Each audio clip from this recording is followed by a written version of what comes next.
Check check. ಎಲ್ಲರಿಗೂ ನಮಸ್ಕಾರ.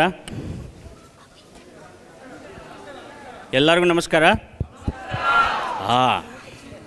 ಬರ್ರಿ ಬರ್ರಿ ಪಟ ಪಟ ಬರ್ರಿ. ಸೊ ಈಗ ವಿಡಿಯೋ ನೋಡಿದ್ರಿ, ಒಂದು ಎಲ್ಲರೂ ದೀಪಾವಳಿ ಶುಭಾಶಯ ಅಂತ ಹೇಳಿದರು. ನನ್ನ ವತಿಯಿಂದ, ನನ್ನ ಫ್ಯಾಮಿಲಿ ವತಿಯಿಂದನೂ, ಪೋರ್ಟ್ಲ್ಯಾಂಡ್ ಕನ್ನಡ ಕೂಟದ ವತಿಯಿಂದ ನಿಮ್ಮೆಲ್ಲರಿಗೂ ದೀಪಾವಳಿಯ ಮತ್ತು ಕನ್ನಡ ರಾಜ್ಯೋತ್ಸವದ ಶುಭಾಶಯಗಳು. ಆಮೇಲೆ ಹೊಟ್ರಿ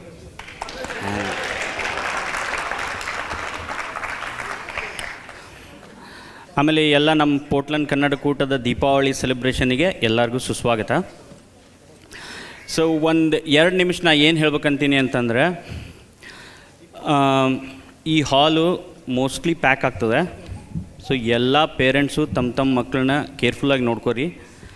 ಯಾಕಂತಂದರೆ ಯಾವಾಗಿದ್ದರೂ ಸೇಫ್ಟಿ ಫಸ್ಟು. ಸೊ ಓಡಾಟಿ ಬಿದ್ದು ನಾವಿಲ್ಲೇ ಮಜಾ ಮಾಡ್ಲಿಕ್ಕೆ ಬಂದೀವಿ. ಸೊ ಪ್ರೋಗ್ರಾಮ್ ಆರಾಮ್ ಕೂತು ಪ್ರೋಗ್ರಾಮ್ ನೋಡಿರಿ. ಆಮೇಲೆ ನಿಮ್ಮ ಮಕ್ಕಳ ಕಾಳಜಿ ನೀವು ತೊಗೋರಿ. ನಿಮ್ಮ ಕಡೆ ಆಗಲಿಲ್ಲ ಅಂದರೆ ನಿಮ್ಮ ಬಾಜುಕ್ಕೆ ಯಾರು ಕೂತಿರ್ತಾರೋ ಅವ್ರಿಗೆ ಹೇಳಿ ಹೋಗ್ರಿ. ಹೌದಾ, ಅವ್ರು ತೊಗೋತಿರ್ತಾರೆ ಕಾಳಜಿ. ಆಮೇಲೆ ಇನ್ನೊಂದು ಏನು ಹೇಳ್ಬೇಕಂತಂದ್ರೆ, ಈ ಪ್ರೋಗ್ರಾಮ್ ಮಾಡಲಿಕ್ಕೆ ನಮ್ಮ ಮೆಂಟೋರ್ಸು, ನಮ್ಮ ಎಲ್ಲ ಪಾರ್ಟಿಸಿಪೆಂಟ್ಸು, ಆಮೇಲೆ ನಮ್ಮ ಆರ್ಗನೈಸರ್ಸು ಸಿಕ್ಕಾಪಟ್ಟೆ ಟೈಮ್ ಹಾಕ್ಯಾರ, ಸಿಕ್ಕಾಪಟ್ಟೆ ಶ್ರಮ ಪಟ್ಟಾರ. ಸೊ ಒಂದು ವಿನಂತಿ ಏನಪ್ಪ ಅಂದರೆ ಕಳಕಳಿಯ ವಿನಂತಿ ಏನಪ್ಪ ಅಂತಂದರೆ, ಪ್ರೋಗ್ರಾಮ್ ನಡೆದಾಗ ಪ್ಲೀಸ್ ಮಾತಾಡ್ಬೇಡ್ರಿ, ಆರಾಮ್ ಕೂತ್ ಪ್ರೋಗ್ರಾಮ್ ನೋಡಿರಿ. ಎಲ್ಲ ಅಂದ್ರೆ ಭಾರಿ ವೆರೈಟಿ ಆಫ್ ಇವೆಂಟ್ಸ್ ಅವ, ಭಾರಿ ಮಜಾ ಬರ್ತದೆ. ಆದರೆ ಅದು ಯಾವಾಗ ಮಜಾ ಬರ್ತದಪ್ಪ ಅಂತಂತಂದ್ರೆ ಅದು ಚೆಂದಾಗ ನೋಡಿದ್ರೆ ಮಜಾ ಬರ್ತದೆ.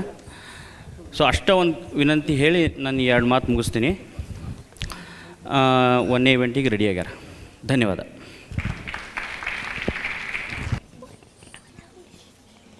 ಎಲ್ಲರಿಗೂ ನಮಸ್ಕಾರ. ವಿಘ್ನೇಶ್ವರ ವಿಘ್ನಗಳ ನಿವಾರಕ. ಈ ಸಂಜೆ ಎಲ್ಲ ಪ್ರೋಗ್ರಾಮ್ಸ್ ಚೆನ್ನಾಗಿ ಬರಲಿ ಮತ್ತು ರುಚಿ ಊಟ ಸಿಗಲಿ ಅಂತ ಗಣೇಶನಿಗೆ ಪ್ರೇ ಮಾಡ್ತಾ ಇದ್ವಿ. ನಾನು ನಿಧಿ ಮತ್ತು ನನ್ನ ಸ್ನೇಹಿತರು ಅಭಿ, ಅನುಷ್ಕಾ, ರಿಷಿ, ಶ್ರೀವತ್ಸ, ಮಿತ್ರ, ಸಾನಿಕಾ, ಸನೂಹಿ ಮತ್ತು ವರುಣ್. ನಮ್ಮ ಹಾಡಿಗೆ ಚೈತನ್ಯ ವಯಲಿನ್ ಪ್ಲೇ ಮಾಡ್ತಾ ಇದ್ದಾರೆ ಮತ್ತು ಭಾರ್ಗವ್ ತಬಲಾ ಪ್ಲೇ ಮಾಡ್ತಾ ಇದ್ದಾರೆ. ನಮ್ಮ ಹಾಡಿನ ರಾಗ ಮೋಹನ ಮತ್ತು ತಾಳ ಕಂಚಚಾಪು. ಈ ಹಾಡನ್ನು ಹೇಳ್ಕೊಟ್ಟವರು ನಮ್ಮ ಅಮ್ಮ ವಾಣಿ ಬಂಡೆಕುಡಿಗೆ.